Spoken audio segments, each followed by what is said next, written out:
कमलाकांत पाठक जी। जय श्री राधे। राधा वल्लभ श्री हरिवंश महाराज जी।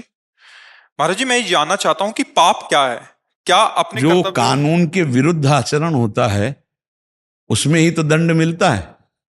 तो भागवती कानून है, गीता, वेद, धर्मशास्त्र, ब्रह्म ऋषि, उसके विरुद्ध जो आचरण होता है उसे पाप कहते हैं।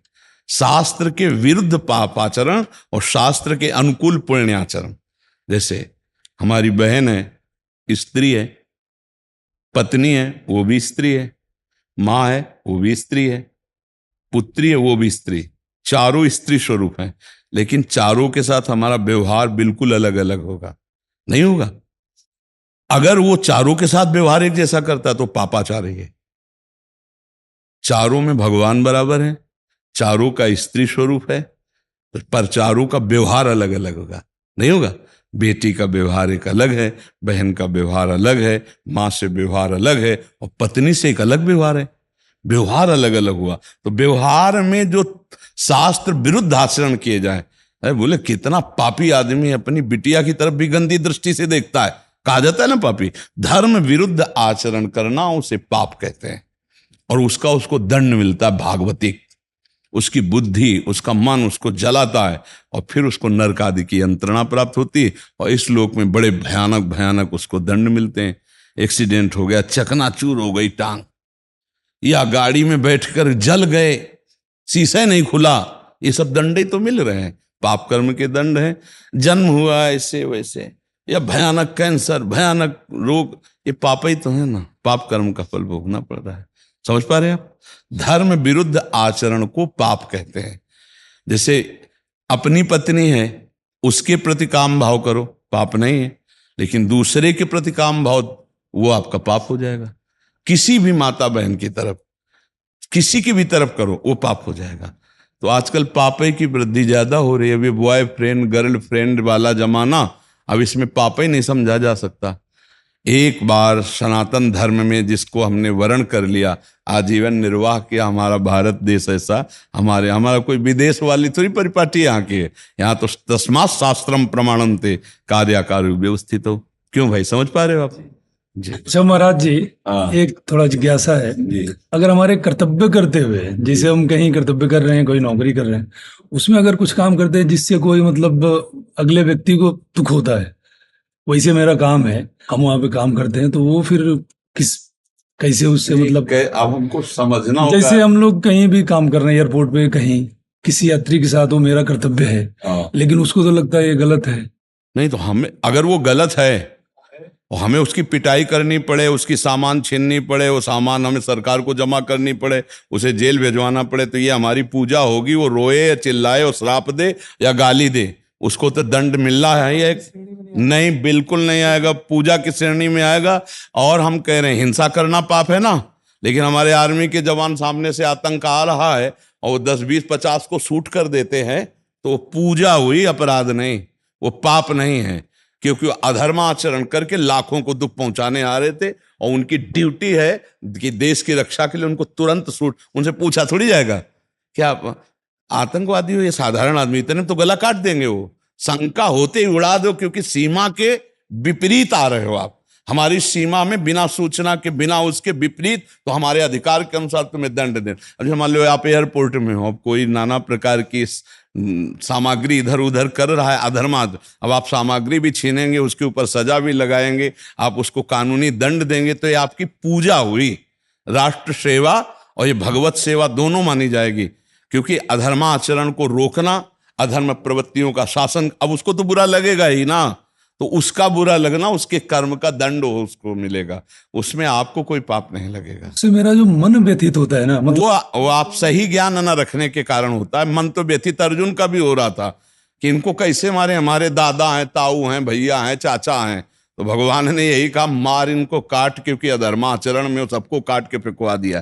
तो उसी के लिए हमें मार्ग नहीं, बिल्कुल मार्ग मन व्यथित ना, धर्म विरुद्ध आचरण मत करना। धर्म आचरण, अगर आपको अधिकार पद मिला है, हम इसीलिए बताया, आपको सरकारी अधिकार पद मिला है कि आप ऐसे ऐसे करें, और उसके समय आपको पिटाई करनी पड़ती है, वो जो दूषित पदार्थ लिए जा रहा है या धर्म विरुद्ध कानून विरुद्ध पदार्थ ले जा रहा है उसको छीनना, सरकार को समर्पित करना, उसको दंड देना, उसको सजा दिलाना, ये आपका कर्तव्य है। आपको दुखी नहीं होना, उसमें आपको आनंदित रहना। धर्म से चलने वाले को दुख नहीं भोगना है, दुखी नहीं होना है। ये तो समझना पड़ेगा, अपने कर्तव्य को समझना। दुखी होने के लिए थोड़ी है। मान लो डॉक्टर है, अब इतना बड़ा सड़न पैदा हो रही कैंसर के, वो काटेगा, अब वो कह दे कि मैं तो नहीं, उसका कर्तव्य, अगर वो दया करेगा, काटेगा नहीं तो पूरा शरीर नष्ट कर देगा कैंसर। ऐसे ही अगर वो अधर्माचरण करने वाला, कानून विरुद्ध स्मगलिंग करने वाला रोका नहीं जाएगा तो वो बहुत फैलाव करेगा, वो हमारे देश में बहुत प्रकार की हानि पैदा करेगा। तो ऐसा जैसे वो डॉक्टर है ना, अंग काट करके और उसके पूरे शरीर को बचा रहे हैं, ऐसे 10-20 आदमियों को जो दूषित हैं उनको दंड दे के जेल भेज के आप लाखों का कल्याण कर रहे हैं। तो आप अपने कर्तव्य का पालन कर रहे हैं, ना कि अधर्माचरण कर रहे हैं। जी, आखिरी जिज्ञासा एक है। हाँ बोलिए। प्रार्थना है आपसे जी जो चीजें हमें दुख या सुख के रूप में मिल रहा है, जी वो पति पत्नी पुत्र धन जी। जो भी नौकरी, जी वो मिलने के बाद अगर ज्यादातर दुख मिल रहा है और हम अभी जो शरीर हमने पाया है, इसमें हमने देखा है कि हमने कुछ नहीं किया, किसी को सजाया नहीं, कुछ नहीं किया, कोई घूस नहीं लिया, किसी के साथ रंग भेद ही नहीं। अब इतना को उत्तर ले लो, फिर आगे पूछ लेना। अगर हमारी पुरानी फसल जिस अन्न की हुई है और अब नई फसल हमारी बहुत बढ़िया क्वालिटी की है, लेकिन खाना तो हमको पुराना माल पड़ेगा। अब नई फसल जब कटेगी तब आएगी, समझ रहे हो? तुम तो पाप किए हो कि नहीं तुम जानो, लेकिन हम जिंदगी में पाप किए हैं कि नहीं हम जानते हैं। बचपन से बाबा जी दोनों किडनी फेल हैं। पूर्व का, ये हमारे पूर्व का काम है। भीष्म जी कहते हैं अखंड ब्रह्मचारी हो, जिंदगी में कोई अधर्माचरण पाप किया नहीं, 6 महीना से बाणों की सैया में पड़ा हो, तो भगवान ने कहा 100 जन्म के आगे देखो, बहुत लंबा रजिस्टर जमा है। पूरे रजिस्टर को आग लगा दी जाए, वो केवल भगवान ही लगा। अहम तो हम सर्व पापेभ्यो मोक्षयिष्यामि मां तो उसके लिए मार्गदर्शन करें महाराज। तो इसको अब नाम जप के द्वारा मिटाया जा सकता है। विचलित हो गए जो गलत काम करते हैं ना, मतलब उसके प्रभाव से। नहीं, गलत काम तो ना करो उसके प्रभाव से, ऐसा नहीं है। नहीं नहीं नहीं, उसको सहो। जो हमारा पूर्व का पाप कर्म का फल आया है उसको सह लो और डटे रहो अच्छाई की तरफ। तो उसको सहकर जब आगे वाली फसल आएगी वो आनंद में डुबो देगी, वो सुख में डुबो देगी। देखो, हम कई बार सत्संग में भी कहा है और एकांतिक में भी कहा है कि इसका नाम पहले जहां आप हो उसको जान लो। पहला नाम है मृत्यु लोक, नाम है ना, मतलब सब मरेंगे, चाहे संत हो चाहे असंत हो, चाहे अच्छे कर्म करने वाले हो चाहे बुरे कर्म करने वाले हो। पहली बात है, यहां सब मरेंगे।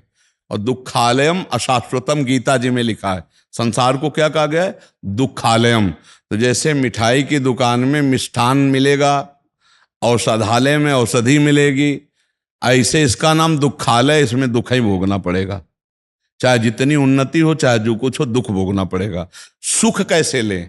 तो सुखालय है भगवान, जो आनंद सिंधु सुख राशि, सीकर तय त्रैलोक सुपासी। उनका नाम जप करते हुए आए हुए पूर्व के दुख को हम भोग लेते हैं। आगे हमारा जीवन बड़ा मंगलमय है, बड़ा आनंदमय है। जैसे आप लोग कितना भजन करते होगे आप जानो, हम तो बचपन से कर रहे हैं, पर कितनी बड़ी कृपा है इस जन्म के भजन की कि ऐसी स्थिति में भी 12:30-1 के बीच में बैठ गए थे, नहा धो के 2 बजे तो रोड में आ गए थे।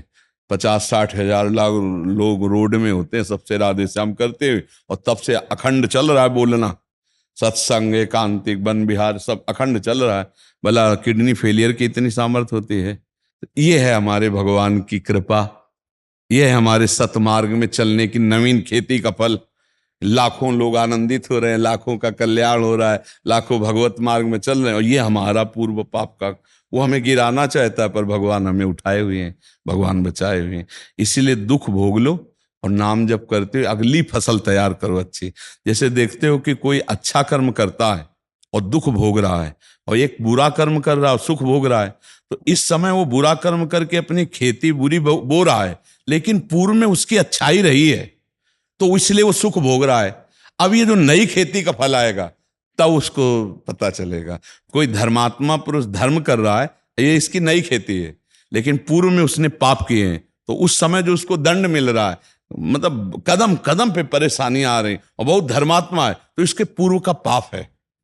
ये अच्छे से समझना होगा, बिना पाप के दुख नहीं। तो बोले पापी आदमी को क्यों दुख नहीं मिल रहा? मिलेगा, उसके पुण्य नष्ट होने दो पहले, क्योंकि अगर पुण्य बचे रहेंगे तो उसको दुख में बाधा पहुंच जाएगी। थोड़ा पुण्य नष्ट होने दो, और वो खुशी से पाप कर रहा है कि हम तो पाप करते हैं, हमें दुख ही नहीं मिल रहा, सुख मिल रहा है, और समझ पा नहीं। तो जहां पुराने पाप और नए पाप दोनों मिले, ब्लास्ट हो जाएगा। इसलिए हमें लगता है कि जीव को पाप कर्म नहीं करना चाहिए। वर्तमान में धर्म पूर्वक आचरण करो, पूर्व के जो पाप का परिणाम दुख आवे उसे हंसते हंसते भोग लो। नाम जब से ये दम मिलेगी कि आप भोग लोगे, हंसते हंसते भोग लोगे। मिटाया नहीं जा सकता, प्रारब्ध भोग को नहीं मिटाया जा सकता। जो बाण छूट गया वो नहीं मिटाया जाता। जो तूणीर में है वो भस्म कर दो, उसे संचित कर्म कहते हैं। आगे जो हमारा है वो सही हो रहा है, लेकिन जो पूर्व शरीर रचने के समय कि 10 वर्ष की अवस्था में तुम्हें चोट लगेगी, 20 वर्ष की अवस्था में तुम्हारा हाथ टूटेगा, तुम्हारे कैंसर, वो सब पक्का होगा। तो अब उसके लिए हमें क्या घबराना, सबके हो रहा है। तो नाम जप करते हुए हम उसको सहन करें, पापाचरण बिल्कुल न करें, दुख से ऊब कर कोई पापाचरण न करे, क्योंकि हमने पापाचरण किए तो दुख आया। अब हम अच्छे आचरण करेंगे और दुख को भोग लेंगे, तो अंतिम हमारा बहुत आनंद में व्यतीत हो जाएगा, और अगला जो हमारा आएगा वो बहुत आनंदमय होगा। समझ पा रहे आप जी? हरिओम जी। राधे राधे महाराज जी, आपके चरणों में कोटि कोटि नमन। महाराज जी, प्रेम क्या है? किसी को याद करना प्रेम है, किसी के बारे में सोचना प्रेम है, हर वक्त उसकी ख्याल रहना प्रेम है, या उसका चिंतन या उसके बारे में सोचना प्रेम है? सब एक ही बात है। याद करना, चिंतन करना, सोचना, पर प्रेम शब्द सार्थक होता है सच्चिदानंद पे। किसका है? आपका है। आजकल जो प्रेम शब्द का प्रयोग पार्थिव पांच भौतिक शरीर के भोग को कहा गया, उसे प्रेम नहीं, उसे काम कहा गया है। ये जो पुरुष स्त्री संबंधी आकर्षण है, बोले प्रेम है, इसे काम कहते हैं, प्रेम नहीं कहते। प्रेम होता है सत चिद आनंदमय, प्रेम होता है प्रतिक्षण वर्धमानम, प्रेम होता है कामना रहितम, प्रेम होता है सूक्ष्मतरम, प्रेम होता है अनुभव स्वरूपम। समझ रहे हो ना? अब क्या समझोगे प्रेम के विषय में? प्रेम तो बड़ा सूक्ष्म विषय है, पर हम इतना बताते हैं कि जैसे अपनी माँ से प्रेम है, बहन से प्रेम है, तो वहां हमारे दूषित भाव तो नहीं होते, पूज्य भाव होते नहीं होते। जैसे जवान बेटी अपने पिता के गले लगे तो काम भाव थोड़ी आ जाएगा। तो देखो, लौकिक भावना में भी काम की बस नहीं चलती। तो सोचो, प्रेम जब जागृत होगा तो चराचर जगत में अपने इष्ट के सिवा और कुछ दिखाई ही नहीं देता है। जब प्रेम जागृत होता है तो सतचित आनंद में प्रेम है, सतचित आनंद का ही अनुभव होता है। काम जब जागृत होता है, काम की पहचान होती है, वो देह भाव में आसक्त होता है, उसमें कामना होती है, उसमें सुख लेने की इच्छा होती है। तब हमारे को लगता है कि हम इससे प्रेम करते नहीं, वो कामना होती है, मोह होता है, राग होता है, लौकिक आसक्ति होती है, प्रेम नहीं होता है। प्रेम बहुत हट करके है, और अगर हमारा प्रेम हो जाए तो माँ से भगवान की प्राप्ति हो जाए, पत्नी से भगवान की प्राप्ति हो जाए, पुत्र से भगवान की प्राप्ति हो जाए, और चराचर जगत से, कुत्ते से भी भगवान की प्राप्ति हो जाए, ईंट पत्थर से भी भगवान प्रकट हो जाए, खंबे से भी भगवान प्रेम हो जाए, कहीं भी प्रेम। चराचर जगत में परमात्मा विराजमान, प्रेम इतना सामर्थ्यशाली है। भगवान शंकर कह रहे हैं, ते ही समाज गिरजा में रहे हूँ, अवसर पाई बचन एक कहे हूँ, हरि व्यापक सर्वत्र समाना, प्रेम ते प्रगट हो ही मैं जाना। प्रेम से व्यापक परमात्मा प्रकट हो। प्रेम बहुत बड़ी चीज है नहीं? और आजकल लड़का लड़की शरीरों के आकर्षण को प्रेम कह रहे हैं। ये प्रेम नहीं, एक मलिन काम है, ये राक्षसी वृत्ति है जो दुर्गति कराने वाली, नरक ले जाने वाली है। नहीं, त्रिविधम नरकस्येदम द्वारन नाशन मात्मना कामः क्रोधा तथा लोभा तस्मा दे त्रेम त्यजेत। बल काम और प्रेम का पहचान करना कठिन, और लक्षण दोनों में एक ही जैसे होते हैं, लक्षण एक ही होते हैं। जैसे कामी पुरुष सदैव स्त्री का चिंतन करता रहता, कामी नारी प्यारी जिम, लोभी जिम प्रिय दाम, तिम रघुनाथ निरंतर, प्रिय लागो मोहि राम। तो कामी को भी नींद नहीं आती, कामी को भी वही गली पसंद आती जिसमें उसके कामना पूर्ति होती, और ऐसे प्रेमी को भी होता है। नहीं खान पान ते भावे है, नहीं कोमल वसन सुहावे है, उसे सब विषय लगे ते खारा है, हरि आशिक का मग लिहारा है। जो भगवान से प्रेम करता है उसको संसार की बातें, संसार की क्रियाएं, संसार के राग कुछ अच्छे, कोई भगवान की चर्चा सुना दे, कोई भगवान का प्रियजन मिल जाए, जैसे काम में उसकी कोई चर्चा सुना दे जिसको हम प्यार करते हैं, उससे कोई मिला हुआ मेरे से बात बता दे, ऐसे कोई भगवान से मिला हुआ फकीर मुझे भगवान की बात बता दे, कोई मेरे प्रीतम की, जहां जहां पिय की बात सुने खोजत तीन गहन, बस उसमें स्वसुख है और इसमें तत्सुख है, उसमें मलिन भाव है, इसमें उज्जवल भाव है, इसमें कामना है और इसमें चरम सीमा की निष्कामता है। वो नष्ट होने वाला है, ये प्रतिक्षण वर्धमानम है। प्रेम बहुत अलौकिक वस्तु है, वो भगवान की कृपा से प्राप्त होती है। पर समझ में आ रहा है आपको, यहां संसार में कहीं प्रेम नहीं है। हाँ ये जरूर है कि शायद इसको ही इश्क कहते हो, जैसे कोई दिल को मसला करे। भाई जिसे हनुमान प्रसाद पोद्दार जी ने प्रेम दर्शन में लिखा कि एक उर्दू शायर प्रेम की परिभाषा लिख रहा है कि अपने प्रीतम की याद में दिल में एक विशेष प्रकार की पीड़ा आनंदमयी हो रही, राधा राधा कब मिलोगी प्रियाजू, आज का भी दिन गया आज भी दरस बिन दुखन लागे नयन। हृदय में एक अजीब तरह की पीड़ा, व्याकुलता, ये प्रेम का, अपने प्रीतम का सतत बिना प्रयास के स्मरण, अपने प्रीतम की बात सुनते ही खो जाना, अपने प्रीतम की बात सुनने के लिए व्याकुल होकर दौड़ा फिरना, अपने प्रीतम के मिलन के लिए हर उपाय करने के लिए तैयार, प्राणों को समर्पित करने के लिए तैयार, तो समझ ले कि हमारे अंदर प्रेम आ रहा है। पर जब भगवान का प्रेम आएगा तो फिर और किसी से अपनापन नहीं रह जाएगा। जननी जनक बंधु सुत दारा, तन धन धाम सुहृद परिवारा, सबकी ममता ताग बटोरी, मम पद मनहि बांध बर डोरी। वो फिर समदर्शी इच्छा कचुनाही, हरस शोक भय नहीं मन माही, असज्जन मोरु बस कैसे, लोभी हृदय बसव धले। ये है प्रेमी का स्वरूप, कहीं कोई आसक्ति ले, एकमात्र श्री भगवान से आसक्ति। समझ पाए आप? किसका प्रश्न था? आपका था। हाँ। किसी को याद करना, सोचना, ख्याल करना, चिंतन करना। किसी को नहीं, प्रभु को याद करना। किसी को तो कामी पुरुष भी अरे फांसी लगा लेता है, कामी पुरुष फांसी नहीं लगा लेते। दो माता पिता मिलन में बाधा पहुंचाए तो दोनों फांसी लगा लिए ना, तो इनको प्रेमी कहोगे क्या? इनकी आरती उतारोगे क्या? दोनों भूत बनेंगे, नरक को जाएंगे, नीच योनियों को प्राप्त होंगे। आत्महत्यारे अपनी बुद्धि को भ्रष्ट करके कामना में, कोई प्रीति है बोले तुम्हारे लिए हम मर जाते हैं, मर जाओगे तो तुम पहुंच जाओगे क्या? एक ही जगह पहुंच जाओगे क्या? तुम्हारा राज्य है क्या? तत्काल यमपुरी यमदूत अलग अलग, उनको अलग अलग दंड देते। अपने राज्य में, अपने में राज्य कानून में भी तो है ना, भागवतिक कानून में भी है। हाँ, तो इसलिए आपका बच्चा उद्देश्य क्या था इस प्रश्न का? अरे वैसे हालत कुछ ऐसे ही होती प्रेमी की कि कुछ बोल ना पावे तो यही सही उत्तर है। प्रेम का उत्तर सही क्या है? मुंह का स्वादनवत, कुछ बोल न पावे तो यही उत्तर है प्रेम का सही उत्तर।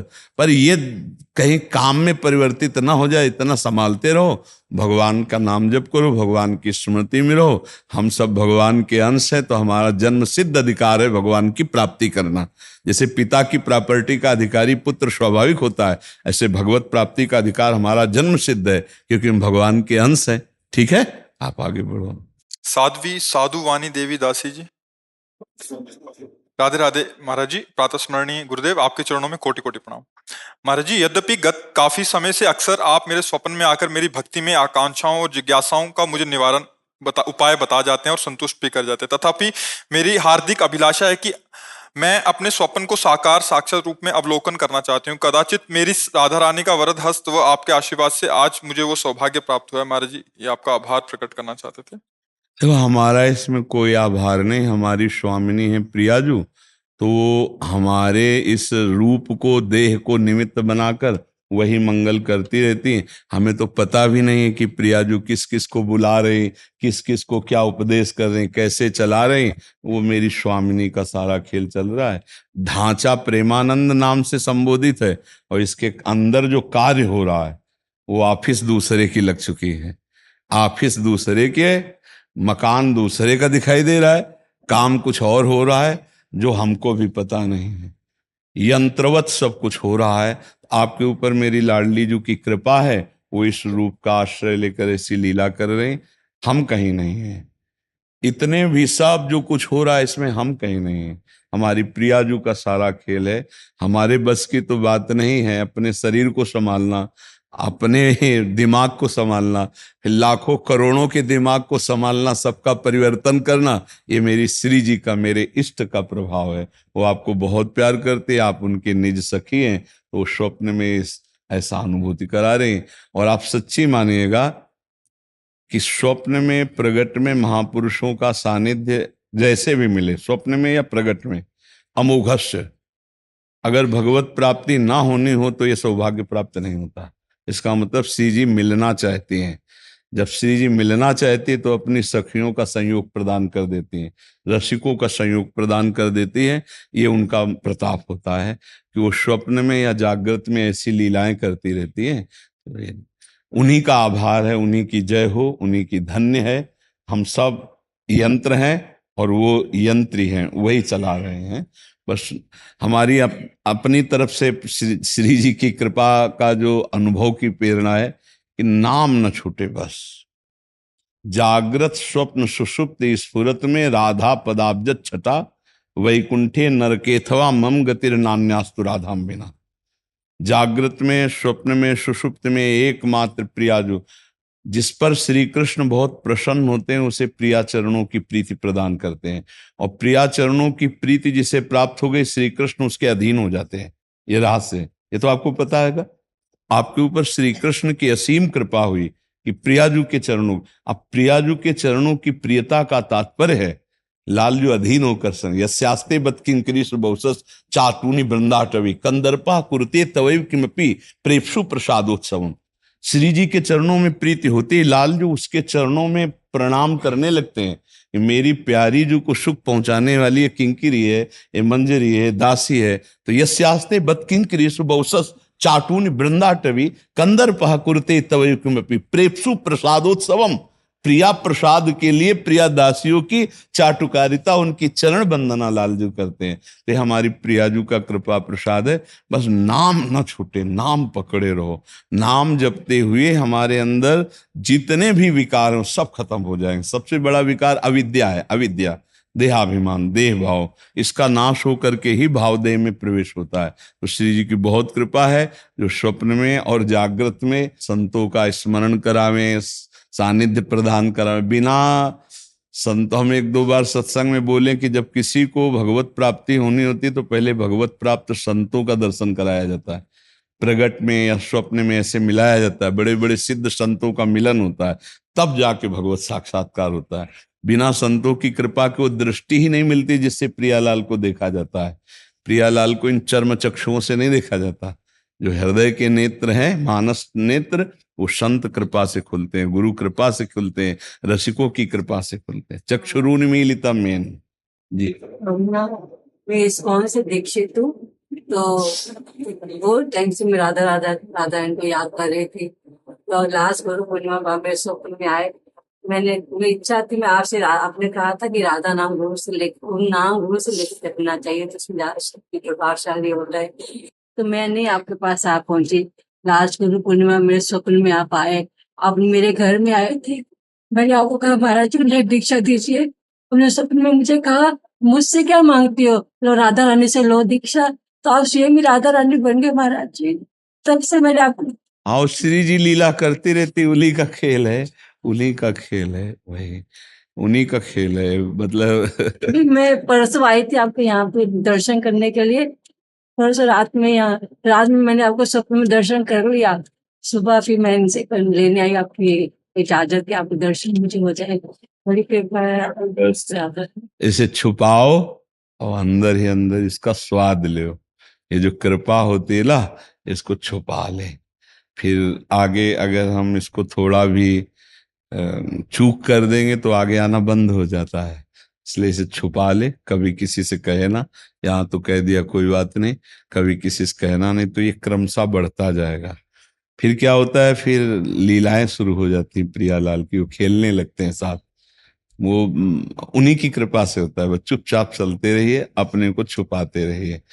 मतलब पूरे मेरे घर में राधा राधा राधा राधा लिखवा रहे हैं, यहाँ लिखो यहाँ लिखो, पूरे घर में राधा राधा आपने लिखवा दिया। हम भी राधा ही घर में रहते हैं। हमारी कुटिया में ना कोई इतनी जगह नहीं बका होगी जहाँ राधा राधा राधा राधा, पूरी कुटिया हम जैसे ऐसे बैठते हैं ऐसे पूरा राधा भवन है। राधा राधा राधा राधा राधा राधा राधा। हमारे जो सब बच्चे हैं ना, सबने लिख लिख करके नाम दिया है। जैसे ये नाम लिखा है ना, जैसे ये नाम लिखा है ना, ऐसे पूरी कुटिया में मतलब दसियों हजार नाम लिखे होंगे पूरी कुटिया में। तो सुबह से साहब जिधर दृष्टि डालो राधा राधा राधा राधा भवन में रहते, राधा राधा राधा राधा। खूब नाम जप करो। सबसे प्रार्थना है कोई गंदा कार्य मत करो, क्योंकि पाप कर्म अवश्य में भोक्तव्यम, भोगना पड़ेगा। हम बार बार इस नाटकबाजी का खंडन करते हैं कि कोई भी छू छा जंतुर मंतुर ये सब किसी की सामर्थ्य नहीं मिटा दे। नहीं, आज सत्संग में सुना ना, वही हम इसीलिए रोज इस बात को टॉपिक रखते हैं, क्योंकि अब कलयुग में ऐसी लीलाएं चल गई है ना। अरे भाई पूछो मत, लक्ष्मण जी के लिए हनुमान जी को जाना पड़ा ना, द्रोणागिरी उखाड़ के लाए ला। आज वहां लंका से पूरे घर से ही तो उखाड़ कर सुसेन वैद्य को लाए। दवाई पीसी गई, दवाई डाली गई लक्ष्मण जी के मुख में। इससे आप समझ लो कि राम जी से बड़ा कोई जादूगर नहीं। जिसले भ्रकुट विलास सृष्टि ले हुई, एक पलक झपकते अनंत ब्रह्मांडों की रचना कर दी अपने आप से, अपने आप में। वो भी लीला कर रहे हैं अपने भाई को ठीक करने के लिए। दवा मंगाई जा रही है और दवा पिलाई जा रही है। सच्चाई से आप समझ लो भगवान से बढ़कर के कोई नहीं है, और वो भी ये लीला किए हैं। रोग आवे अस्पताल जाओ, बढ़िया औषधि लो, नाम जप करो। ये पाखंड में मत फंसो कि कोई महात्मा तुम्हें रोग रहित कर देगा। भव रोग रहित करने के लिए महात्मा के पास तो मिलेगा सूत्र, लेकिन शरीर रोग नष्ट करने की सामर्थ्य होती तो हम तुम्हें सिद्धों के नाम गिना दें जिनके शरीर में रोग थे। रामकृष्ण परमहंस जी के कैंसर गले में, भाई जी महाराज हनुमान प्रसाद पोद्दार जी के उदर में, कितने हम तुम्हें सिद्धों को बताएं। श्री स्वामी सत्संगानंद जी की पीठ में बड़े बड़े भयानक रोग, बड़े बड़े कष्ट देखे गए। तो अब आप समझो अवश्य में भोक्तव्य में पूर्व प्रारब्ध भोग रहे हैं, और सिद्ध महापुरुष भगवान को प्राप्त हो गए। तो इसलिए नाटकबाजी में न फंसो, पाप कर्म भोगना पड़ेगा। इसलिए अभी तक जो पाप हुए उनको नष्ट करने का उपाय है कि अबलो नसानी अबना नसियों, आज तक किया अब आगे नहीं करूंगा। और खूब राधा राधा जपो, राधा वल्लभ श्री हरिवंश, राधा राधा राधा। श्री जी बड़ी कृपाल में क्षमा कर देंगी। भगवान की शरण में आ जाओ, खूब नाम जप करो और अच्छे काम करो, दूसरों का हित करो, राष्ट्र की सेवा करो, परोपकार करो और नाम जप करो। इससे बढ़िया जीवन क्या होगा। कोई नशा न करो। अगर हमारे पास आए हो, हमारे दोस्त बनना चाहते हो तो शराब मत पीना, मांस मत खाना, किसी माता बहन की तरफ गंदी दृष्टि मत देखना। इतना संभाल लो तुम, राधा राधा जपो, फिर देखो क्या आनंद आता है। जो दुख सुख हमें उनको सहा जाता है। ये सब धोखे में न रहना कि कोई तुम्हें मिटार देगा। वशिष्ठ जी जैसे महापुरुष कोई बिरले होते हैं। सदानंद जी, पिता जनक जी, जरा सोचना, और इधर वशिष्ठ जी।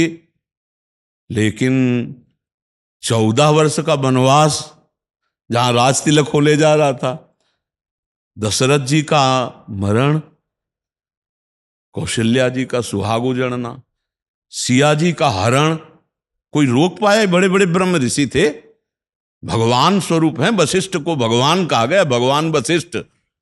और ज्ञानी जनक जी के गुरु पद पे विराजमान हैं। सदानंद जी गुरु कुल गुरु हैं।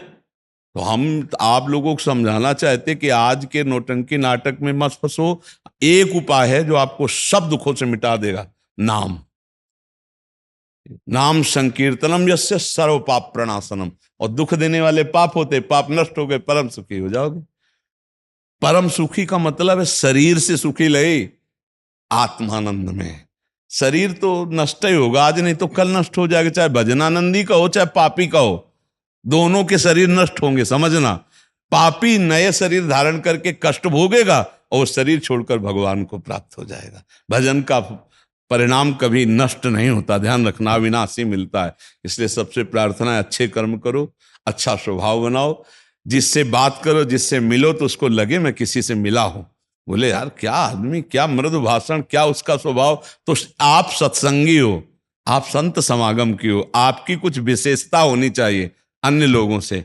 अच्छे आचरण वाले बनो, प्रभु का नाम जप करो, तुम्हारा मंगल होने के लिए ही ये संयोग बना है।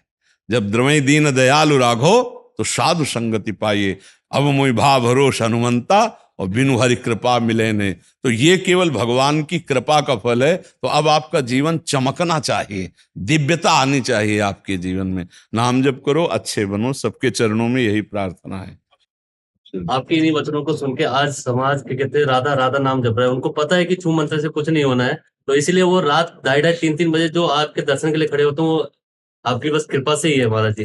जी जी, तो वो व्यर्थ नहीं जाएगा, व्यर्थ नहीं जाएगा।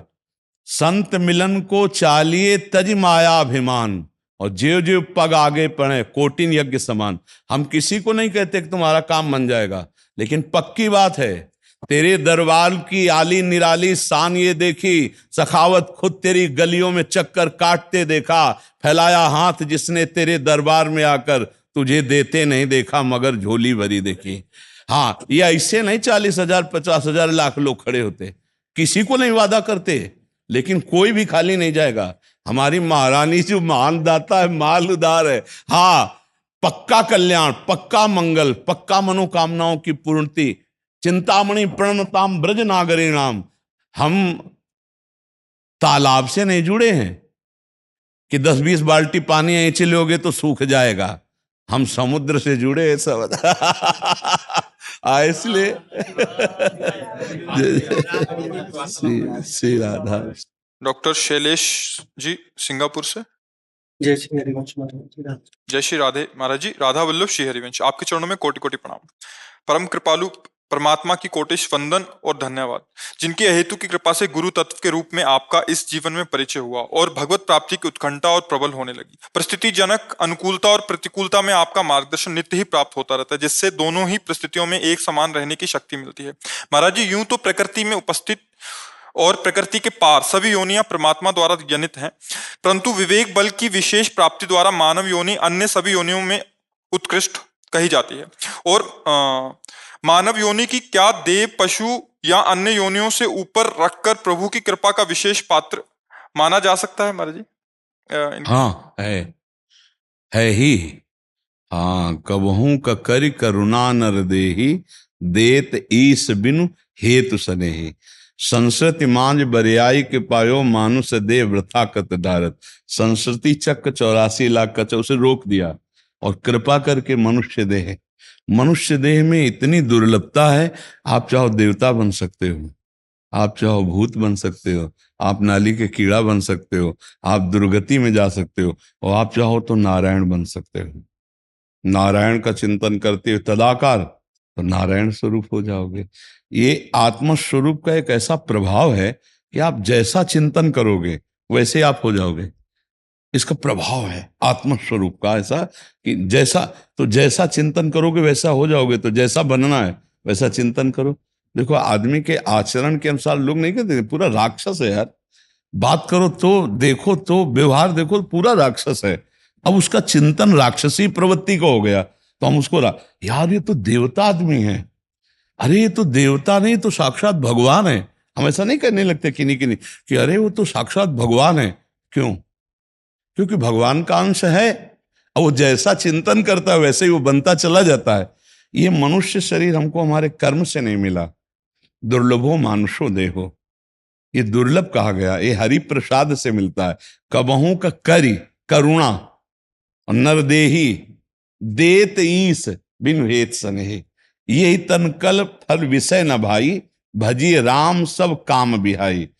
बड़े भाग मानुष तन पावा, शुर दुर्लभ सदग्रंथन। ये देवताओं के लिए भी दुर्लभ है मनुष्य शरीर। क्यों? देवता शरीर से आप भोग तो भोग सकते हो, लेकिन नवीन कर्म नहीं कर सकते। मनुष्य शरीर से आप नवीन कर्म करके देवलोक का भी उल्लंघन करके, आप ब्रह्मलोक का भी उल्लंघन करके आप वैकुंठ जा सकते हो। जब वैकुंठ में कोई जाता है तो नारायण स्वरूप होकर जाता है। गीध देह तज धरि हरि रूपा। जैसे कोई कहे कि अरे भाई मनुष्य नारायण कैसे हो सकता है, नारायण मनुष्य बन सकता है ना, तो सीढ़ी बन गई ना, तो चढ़ जाओ, मनुष्य नारायण बन जाएगा। और कह दे प्रमाण दो, तो जब कोई भगवान के धाम जाता है तो जीव बन के नहीं जाता, वो ईश स्वरूप धारण करता है। गीध देह तज धरि हरि रूपा, हरि का रूप धारण करके वो हरि धाम में गया, भगवान के साकेत धाम को गया। तो हम जो चाहें वो कर सकते हैं, पर अब हमारी सोच गलत हो गई है। हमारी सोच हो गई देह भाव, हमारी सोच हो गई इंद्रियों को कैसे संतुष्ट करें। तो हमारी रसेंद्री मांगती वो हम दे रहे हैं, जनेंद्री मांगती वो दे रहे हैं, नेत्रेंद्री। हम भूल गए कि हम इंद्रियों की मांगों के लिए मनुष्य शरीर नहीं पाया, इंद्रियों को रोकने के लिए मनुष्य शरीर पाया, और हम और खुला छोड़ दिए। तो जब हमारे कर्म बिगड़ गए तो फिर भगवत कृपा का अपमान करने के कारण हमको विशेष दंड मिलेगा। पापाचरण तो होंगे ही, उनका दंड तो मिलेगा, लेकिन विशेष दंड मिलेगा कि भगवान ने तुम्हें मानो दे दी थी अपने कल्याण के लिए, और तुमने और मनमानी पापाचरण किए, तो वो जो न तरह भवसागर अस समाज नर पाए, स्वति निंदक मंदमति आत्महनन गति जाए।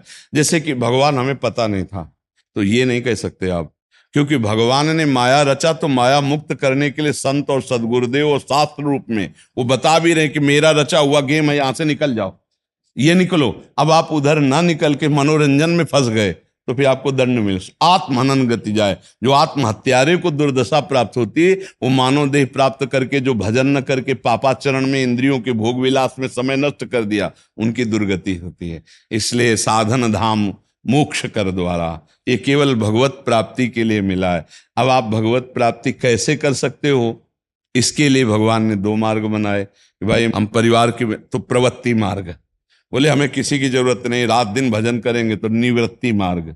लेकिन भजन से ही भगवत प्राप्ति होगी, चाहे गृहस्थ हो चाहे विरक्त हो। तो भगवान ने आपको गृहस्थी में रखा, सब सुविधाएं दी, पर एक काम करना है, भगवत प्राप्ति। गृहस्थी के सुख भोगते हुए नरक जाने का रास्ता नहीं तय करना। इतनी ऊंचाई पे आ गए हैं हम, अब हम सुअर कुत्ता बने यार, अच्छा नहीं लगेगा। मनुष्य बन करके हम कुछ ऐसे आचरण करें कि कम से कम फिर मनुष्य बने अगर मुक्त ना हो, और हम समाज सेवा करें, राष्ट्र सेवा करें, भजन करें। अब हम जाकर के ऐसे नीच योनियों में, तो ऐसे और हमारे आचरण उससे भी बुरे हो रहे हैं। ये जो मदिरा पान करना, दूसरे का शरीरों का मांस खाना, जो व्यभिचार करना, ये सब क्या है? आज खुशी मनाई जाती है कि हम अमुक पाप कर्म किए। ये सब जो हमारे जवान भी उस बात को कहने में सकुचाती, ये जो boyfriend girlfriend live in relation व्यभिचार प्रवृत्तियों का बढ़ावा है, ये हमारे धार्मिक देश के लिए बहुत हानिकारक है। और ये भगवत प्राप्ति में बहुत, कहीं किसी देश में भगवत प्राप्ति की चर्चा नहीं है। बहुत नरक स्वर्ग की बात है, बस भगवत प्राप्ति की नहीं। जो औरों देशों का अनुकरण भोग विलासिता का आप कर सकते हो, धर्म का नहीं कर सकते। धर्म का अनुसरण करने के लिए भारत देश है, भारत जैसी धार्मिकता किसी भी देश में नहीं है। पातिव्रत धर्म, यति धर्म, मोक्ष प्राप्ति, जीवन मुक्तता, भगवत प्राप्ति, कहीं शब्द नहीं सुनोगे आप, कहीं नहीं सुनोगे। एक पत्नी व्रत, एक पातिव्रत, ऐसा कहीं आप नहीं सुनोगे। ये भारत में है। अब धीरे धीरे पाश्चात्य देशों का नशा चढ़ रहा है नए नए बच्चों को, ये सब गंदी बातें सीख रहे हैं। ये इसलिए देखो, एक पत्नी व्रत क्यों रखा गया, इसमें रहस्य है। पहली बात तो आपको घृणा हो जाएगी। आप देखना, हमारी बात को गंभीरता से पकड़ना। हम आपको वैज्ञानिक प्रवृत्ति अंदर से उसका मनन कर, हम जैसे लोग कहते हैं ना हम इसमें पीएचडी की, हम इसमें पीएचडी की, तो हम तो आपको बताएं पीएचडी पढ़ा नहीं, हमने मन की पीएचडी की। बचपन से इसी में लगे रहे, इसी को पढ़ा है, इसी को देखा है, इसकी एक एक हरकत देखी, कैसे इसको पकड़ा जाता है, कैसे इसको रोका जाता है, कैसे इसको भगवान में लगाया जाता है। यही हम जीवन भर करते रहे। इसकी प्रवृत्ति है, ये एक जगह कभी टिकेगा नहीं। आप देखना, नवम नवम नवम नवम, यदि नवम नवम में ब्रेक मार दो तो आपको घृणा हो जाएगी कुछ दिन में। थोड़े दिन के बाद आपको घृणा हो जाएगी, वो मांगेगा नवम और आपने लगा दी ब्रेक, तो निष्कामता आ जाएगी, यार नहीं ऐसे, इसका स्वभाव है। अब जब इधर घृणा आएगी तो उसको कुछ चाहिए, तो वो सतमार्ग में चल देगा। और अगर नवम नवम तो फिर पापाचरण बुढ़ापे तक बना रहता है, ध्यान रखना। मन इंद्रियां कभी बूढ़ी नहीं होती, शरीर बूढ़ा हो जाता है। हाँ, आप देख लो, आप तो संसार में हो, क्या कहना है। इसलिए भाई मनुष्य देह मिली है, इसे पहले एक सीमा में भोगों को लाओ। भाई हम इतना तो खा सकते हैं, ये नहीं खा सकते, इतना भोग सकते हैं, ये नहीं भोग सकते, जो धर्म पूर्वक है। आपको उससे घृणा हो जाएगी सच्ची वाली। आपको रोज घिया की सब्जी खवाई जाए रोज, तो एक दिन आपको उल्टी लगने लगी, घिया है बोले हम उपवास कर लेंगे, मत पवाओ, नहीं करेगा ना। नवम नवम इसकी चाट है।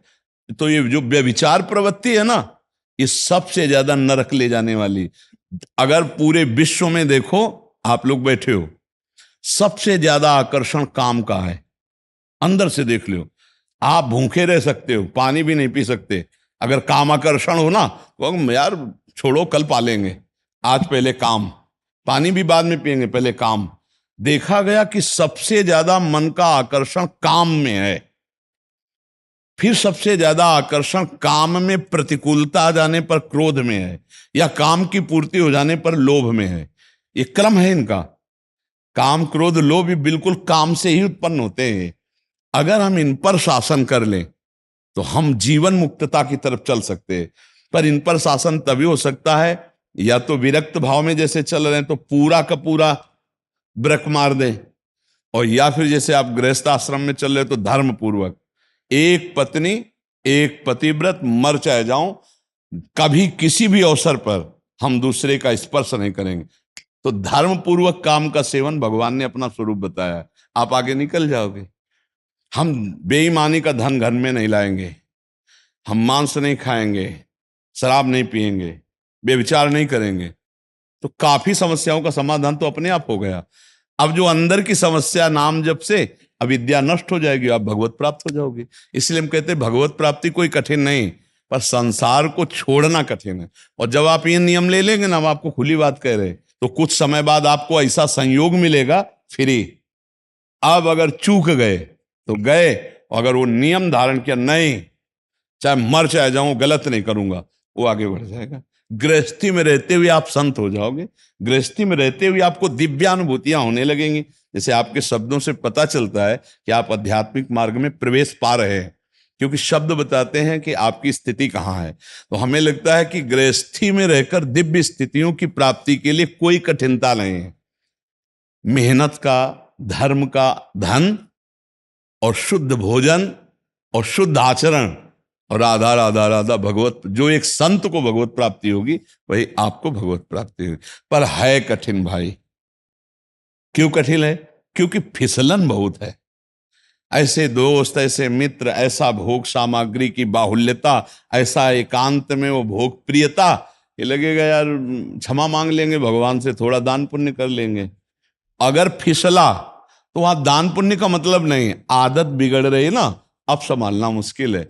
जैसे दलदल में फंसा हुआ आदमी निकल नहीं सकता जब तक उसको कोई दूसरा निकला हुआ ना निकाले। तो ऐसे ही जब हम काम क्रोध आदि पापाचरण रूपी दलदल में फंस जाते हैं तो हमारे अंदर हिम्मत नहीं रहती कि हम निकल पाए। इसलिए हमें लगता है मनुष्य शरीर बहुत दुर्लभ, और भगवान की कृपा से दुख मोचन, ये दुख मोचन के लिए मिला है, दुख मोचन। और दुख की जड़ है अविद्या, अज्ञान, बार बार जन्म मरण होना। तो हम लोग ऐसा भजन करें कि भगवान के धाम में चले जाएं। अगर चूक हो जाए तो भगवत प्रताप से हम यही जन्मे भारत में, और ऐसे तेजस्वी जन्मे कि हम काम क्रोध के गुलाम नहीं, काम क्रोध से मुक्त कराने वाले। कितने महात्मा ऐसे प्रकट हुए कि आनंद की वर्षा कर दी और फिर पधार गए। तो हमारा जन्म हो तो देशभक्ति के लिए हो, राष्ट्र के समाज सेवा के लिए हो, खुद आनंद और सबको आनंद प्रदान करने वाला हो, तो ये भजन से होगा। जब तक हम भजन नहीं करेंगे, अच्छे आचरण नहीं करेंगे, तब तक आज हमारा चरित्र बिगड़ रहा है, आज हमारे समाज का चरित्र बिगड़ रहा है, और उसे ये समझा नहीं जा रहा कि गलत है। जैसे देखो शराब है, मदिरा, ये महापाप में रखा गया और कलयुग बुद्धि भ्रष्ट कर देता है।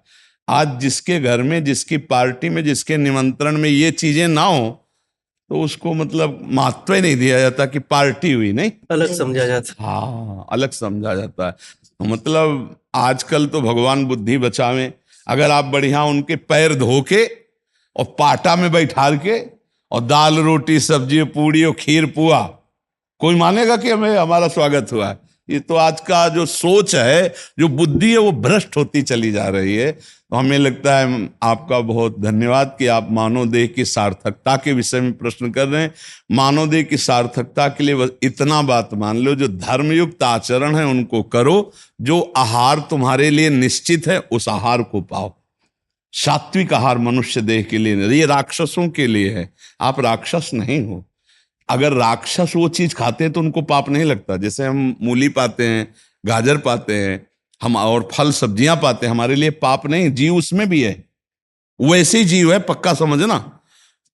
जो राक्षस प्रवृत्ति के हैं उनके लिए अलग है, उनके लिए मदिरा मांस ये सब उनका अलग है। जैसे सिंह गाय को मार के खाता है तो उसको कोई पाप थोड़ी लगता है, क्योंकि उसका वो आहार निश्चित है, वो अपना बलपूर्वक जिस पशु को चाहे मार के खा सकता है। तो हम लोग मतलब पशु नहीं है, हम लोग राक्षस नहीं है, हम लोग मनुष्य है, और हम सदगति करना अपनी करने आए, तो हम दुर्गति वाले आचरण छोड़ दें, नाम जप करें, तो गृहस्थ में रहते हुए भी भगवत प्राप्ति हो जाए। अविनाश त्रिपाठी जी, जय श्री राम। जय श्री राम। गुरुदेव आपके चरणों में सादर प्रणाम। गुरुजी, आपकी कृपा से बताने की सामर्थ्य शब्दों में तो नहीं है, कैसी कृपा हो रही है। आपके आश्रम आके मेरा जीवन सफल हो गया गुरुजी। गुरुजी, मेरा प्रश्न है कि शरीर पूरा होने पे क्या मन भी स्वर्ग या नरक में साथ जाता है? अगर नहीं जाता तो आदमी के कर्मानुसार उसे जो स्वर्ग या नरक मिलता है, उसका कष्ट देखो कैसे? 3 शरीर हैं। एक स्थूल शरीर जो आप ये देख रहे हैं, ये यहीं छूट जाता है और इसकी गति हो जाती है। अगर गाड़ भी दिया जाए तो भी जल तत्व जल में, वायु तत्व वायु में, आकाश तत्व आकाश में, अग्नि तत्व अग्नि में, पृथ्वी तत्व पृथ्वी में, अगर जला दिया जाए तो इसकी गति यही होती है अंतिम। और सूक्ष्म शरीर और कारण शरीर, ये 3 शरीर हैं। तो स्थूल तो छूट जाता है, सूक्ष्म और कारण, जीव का स्वभाव शरीर कारण है, और मन बुद्धि चित्त अहंकार 5 ज्ञानेंद्रियां, सूक्ष्म 5 कर्मेंद्रियां, ये ढांचा छूटने के बाद वो अपने कर्म के अनुसार फिर नरक या स्वर्ग, अगर स्वर्ग जाएगा तो बाहरी ढांचा देवता का हो जाएगा, अंदर पूरा सिस्टम वही है, समझ रहे ना। नरक जाएगा तो बाहरी ढांचा यातना देख हो जाएगा, अंदर पूरा सिस्टम वही, दुख सुख का भोग। ऐसे ही जैसे हम तुम्हें उदाहरण से बताते हैं कि जब आप स्थूल शरीर सैया में पड़ा होता है तो आप स्वप्न देखते हैं अच्छा या बुरा, तो ये शरीर तो पड़ा होता है, लेकिन अगर पिटाई हो रही तो कष्ट का अनुभव होता है ना, स्वप्न में भय लगता है ना। अगर सुखद होता है तो सुख लगता है कि नहीं लगता। तो सुख दुख दोनों का अनुभव करने वाला स्वाप्निक देह कुछ मिनट कुछ घंटे के लिए होता है, और ये स्थूल शरीर सोया हुआ है, इसका तो भान भी नहीं होता कि हमारा एक शरीर स्थूल सोया हुआ है, लेकिन उस समय हम सुख दुख भोगते हैं ना। ठीक ऐसे शरीर छूटने के बाद वो नरक का दुख, स्वर्ग का सुख, या जैसा उसका कर्म उसके अनुसार दुख सुख उसको भोगना पड़ता है। समझ पा रहे हैं आप? इसीलिए हमें जीते जी ऐसी स्थिति करनी है मन की कि भगवान में लग जाए तो दुख सुख से बच जाएगा। सावई मना कृष्ण पदारविंदो, मन हमारा श्री कृष्ण चरणों में लग जाए, प्रियाजू के चरणों में लग जाए, तो पाप पुण्य दोनों नष्ट हो जाएंगे, हम सदा आनंद में हो जाएंगे, सुख दुख से परे प्रसन्नता आनंद में, भगवदानंद में डूब जाएंगे। इसीलिए सत्संग किया जाता है, नाम जप किया जाता है, भगवान की लीला कथा गाई जाती, सुनी जाती, जिससे हमारा मन भगवान में लग जाए। भगवान में लग गया काम बन गया, और मन अगर पाप में लगा तो दुर्गति, थोड़ा पुण्य किए तो स्वर्गात फिर जन्म ले, और भगवान में लग गया तो सदगति हो जाती है। समझ गया?